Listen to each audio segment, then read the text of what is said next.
നിങ്ങളുടെ ഇഷ്ട പരമ്പരകൾ എക്സ്ക്ലൂസീവായി സൺ നെക്സ്റ്റ് ആപ്പിലൂടെ തികച്ചും ഫ്രീ ആയി ഇപ്പോഴേ ആപ്പ് ഡൗൺലോഡ് ചെയ്യൂ. ഞാൻ നിന്നെ ടെൻഷൻ അടുപ്പിക്കണ്ടെന്ന് കരുതി പറയാഞ്ഞതാ. നിനക്കെതിരെ പോലീസ് ലുക്കൌട്ട് നോട്ടീസ് പുറപ്പെടുവിച്ചിട്ടുണ്ട്. നീ എന്നെ വെറുതെ പേടിപ്പിക്കല്ലേ? അല്ല ശിവാനി, നിനക്ക് വേണ്ടി പോലീസ് വലവിരിച്ചിരിക്കുക. ഇത് കണ്ടോ?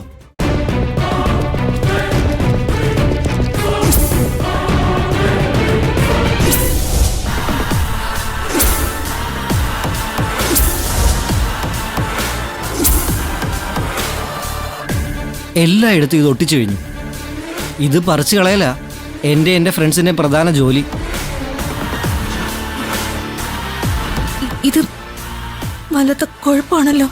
അതേ ശിവാനി, അതല്ലേ ഞാൻ പുറത്തിറങ്ങി നടക്കണ്ടെന്ന് പറയുന്നത്.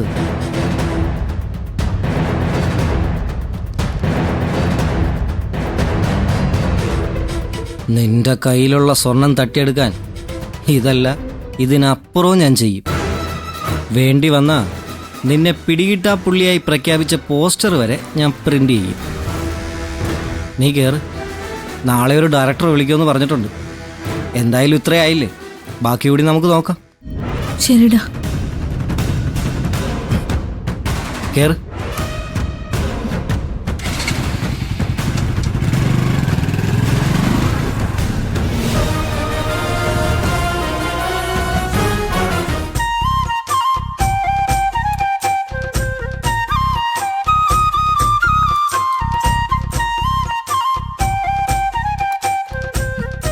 താനും കൂടെ ഇരിക്കുന്നത്?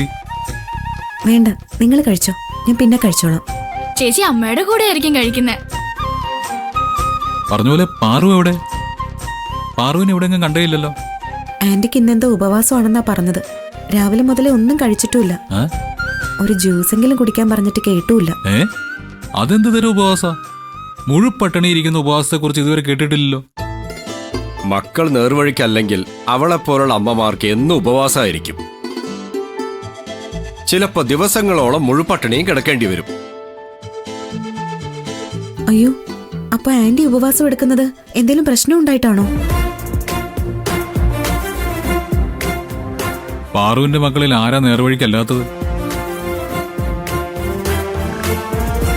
ഞാൻ കുഴപ്പമൊന്നും കാണിച്ചിട്ടില്ല. ക്ലാസ് ടെസ്റ്റിന് നല്ല മാർക്കും ഉണ്ട്. പ്രണവേട്ടൻ വല്ല വേളത്തിൽ ഒപ്പിച്ചോ? ഞാനോ? ഞാൻ ഡീസന്റാ.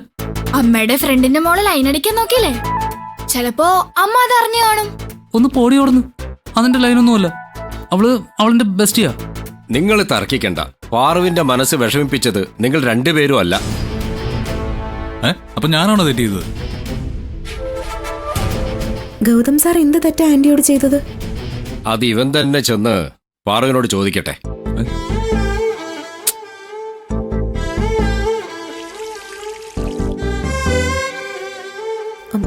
മോളങ്ങോട്ട് പോണ്ട. അമ്മയും മകനും തമ്മിൽ ആ പ്രശ്നം തീർക്കട്ടെ. നീ ഇടപെടണ്ട.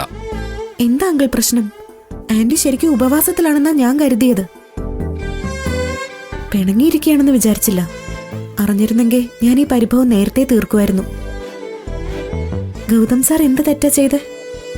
നീ അവനെ സാറെന്ന് വിളിക്കുന്ന ഒട്ടും ശരിയല്ല. എല്ലാ ഭാര്യമാരും ഭർത്താക്കന്മാരെ സാറെന്നാണോ വിളിക്കുന്നത്? ഞാൻ അത് പിന്നെ നേരത്തെ അങ്ങനെ വിളിച്ച് ശീലിച്ചതുകൊണ്ട്. ഇനി അത് വേണ്ട. മറ്റെന്തെങ്കിലും വിളിച്ചാ മതി. പേര് വിളിക്കാൻ എനിക്കൊരു ചമ്മലാ. എങ്കിൽ ഗൗതമേട്ടാന്ന് വിളിച്ചാ മതി. അല്ലെങ്കിൽ വെറും ചേട്ടാ. ഏയ്, അതൊന്നും ഒരു രസം ഉണ്ടാവില്ല. നിധി ചേച്ചി ഏട്ടനെ ഗൗതം സർ എന്ന് വിളിക്കുന്നതാണ് ക്യൂട്ട്. അച്ഛാ, യാമിനി പറഞ്ഞത് ശരിയാ. ചേച്ചിയുടെ സാറുവിളി ഒരു മേലധികാരി വിളിക്കുന്നത് പോലല്ല അച്ഛാ. അതിനൊരു റൊമാൻസ് ഉണ്ട്. ആ വിളിയിൽ എന്താ ഉള്ളതെന്ന് എനിക്കറിയില്ല. എങ്കിലും ആ വിളിക്കുന്നത് എന്റെ നാവ് കൊണ്ടല്ല. ആ വിളി വരുന്നത് എന്റെ മനസ്സിൽ നിന്നാ. എങ്കിലും അങ്കിള് പറഞ്ഞ സ്ഥിതിക്ക് ഞാൻ വേറെന്തെങ്കിലും വിളിക്കാൻ ശ്രമിക്കാം. പറ്റുമോന്നറിയില്ല.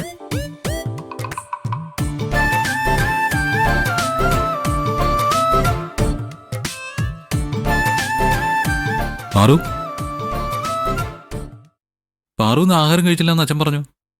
ഓ, ഇപ്പോഴെങ്കിലും അറിഞ്ഞല്ലോ, സന്തോഷായി. അല്ല, വീട്ടിൽ നടക്കുന്നൊക്കെ നീ എങ്ങനെ അറിയാനാ? നിനക്ക് നിന്റെ ഭാര്യയോട് വഴക്കിടാനല്ലേ നേരമുള്ളൂ.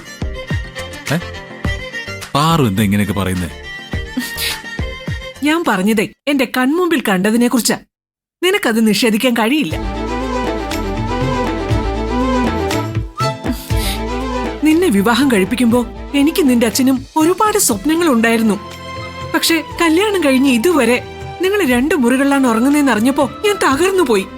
ഓ, അപ്പൊ അതിന്റെ പ്രതിഷേധമായിട്ടാണ് ആഹാരം കഴിക്കാത്തത്? ഇത് പ്രതിഷേധമൊന്നും അല്ല. എന്റെ സങ്കടം ഞാൻ ഇങ്ങനെയല്ലാതെ പിന്നെ എങ്ങനെ പ്രകടിപ്പിക്കൂടാ?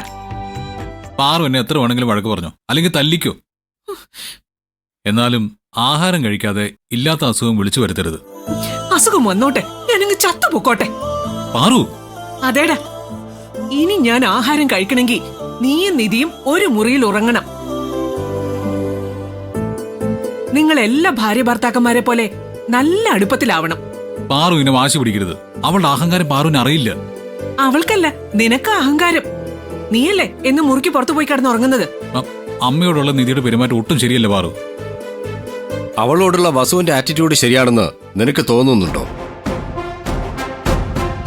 വസുവും നീ ഒഴികെ ഈ വീട്ടിലുള്ള എല്ലാവർക്കും നിധിയ വലിയ കാര്യ. അവൾക്ക് ഞങ്ങളോടും. അവള് നിങ്ങളെന്തോ മന്ത്രം ചൊല്ലി മയക്കിയിരിക്കുക. ഭാഗ്യജാതക്കാരിക്ക് അതിന് നല്ല വശമായിരിക്കും. ശരിയാ, അവള് മന്ത്രം ചൊല്ലി മയക്കിയത് തന്നെയാ. പക്ഷെ ആ മന്ത്രത്തിന്റെ പേരെ സ്നേഹം. സ്നേഹം. ഞാൻ അവളിൽ ഒരു സ്നേഹവും കാണുന്നില്ല, അഹങ്കാരം മാത്രമാണ് കാണുന്നത്. അവളുടെ ആത്മാഭിമാനത്തെയാണ് നീ അഹങ്കാരം തെറ്റിദ്ധരിക്കുന്നത്. ഇവനോട് കൂടുതൽ സംസാരിച്ചിട്ട് പ്രയോജനമില്ല ഗോപിയേട്ട. എന്റെ ഉപവാസം തുടരട്ടെ. ജലപാനം പോലും ഇല്ലാതെ ഞാൻ തളർന്നു വീഴട്ടെ. എനിക്ക് എന്തെങ്കിലും പറ്റിയ അതിന് കാരണക്കാര് ഇവനും ഇവന്റെ അമ്മയായ വസുന്ധരയെ മാത്രം. ഇവരുടെ വാശി ജയിക്കട്ടെ, നമുക്ക് തോറ്റു കൊടുക്കാം. അങ്ങനെയാണെങ്കിൽ നാളെ മുതൽ നിന്റെ കൂടെ ഞാനും ഉപവാസം തുടങ്ങും. വേണ്ട, ഇന്നു മുതൽ ഞാൻ നിധിയൊത്ത് എന്റെ റൂമിൽ തന്നെ താമസിച്ചോളാം. താമസിച്ചാ മാത്രം പോരാ, നീ അവളെ സ്നേഹിക്കണം. എന്താ, സ്നേഹിക്കില്ലേ? ഞാൻ ശ്രമിക്കാം. ആദ്യം പാറു ആഹാരം കഴിക്കേ. നീ വാക്കുമാറുവോ? ഇല്ല, പാറുവാ, ഞാൻ വിളമ്പിത്തരാം. ഇവൾക്ക് ഞാൻ വിളമ്പി കൊടുത്തോളാം. നീ നിധിയുടെ അടുത്തേക്ക് ചെല്ല്. ചെല്ല്.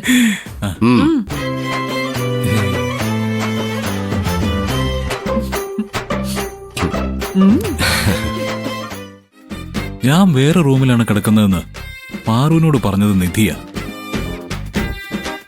അപ്പോ അവള് ബ്രെയിൻ വാഷ് ചെയ്തിട്ട് തന്നെയാവും പാറു ഒന്ന് പട്ടിണി സമരം നടത്തിയത്.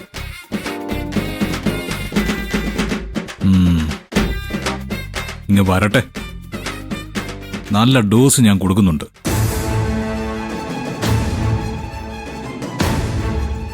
ഗൗതം സാറ് നല്ല മനുഷ്യനാ. എന്റെ മനസാക്ഷി വഞ്ചിച്ചുകൊണ്ടല്ലാതെ എനിക്ക് ഇദ്ദേഹത്തോട് വഴക്കിടാനാവില്ല.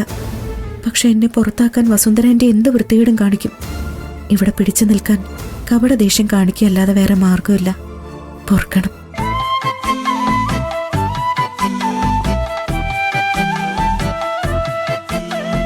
ദാ പാല്. പാല് ഷെയർ ചെയ്ത് കുടിക്കാൻ ഇതെന്താ ഫസ്റ്റ് നൈറ്റ് ആണോ? അയ്യോ, ഇത് ഷെയർ ചെയ്യാനല്ല, കുങ്കുമപ്പൂ ചേർത്ത പാലാ. എന്നും ഗൗതമേട്ടൻ ഇത് കുടിക്കാറുണ്ടെന്ന് പാർവതി ആന്റി പറഞ്ഞു. എന്താ വിളിച്ചേ? ഗൗതമേട്ടൻ സാറെന്ന് വിളിക്കണ്ടെന്ന് അച്ഛൻ പറഞ്ഞു. ഇനി ഞാൻ ഏട്ടാന്ന് വിളിച്ചോട്ടെ? ഓ ഓ ഓ ഓ, ഇപ്പൊ എനിക്ക് എല്ലാം മനസ്സിലായി. ഞാനും നീയും തമ്മിൽ ഒരുമിച്ച് കഴിയാൻ വേണ്ടി പാറുവിനെ കൊണ്ട് ഉപവാസം എടുപ്പിച്ചത് നീയാണല്ലേ?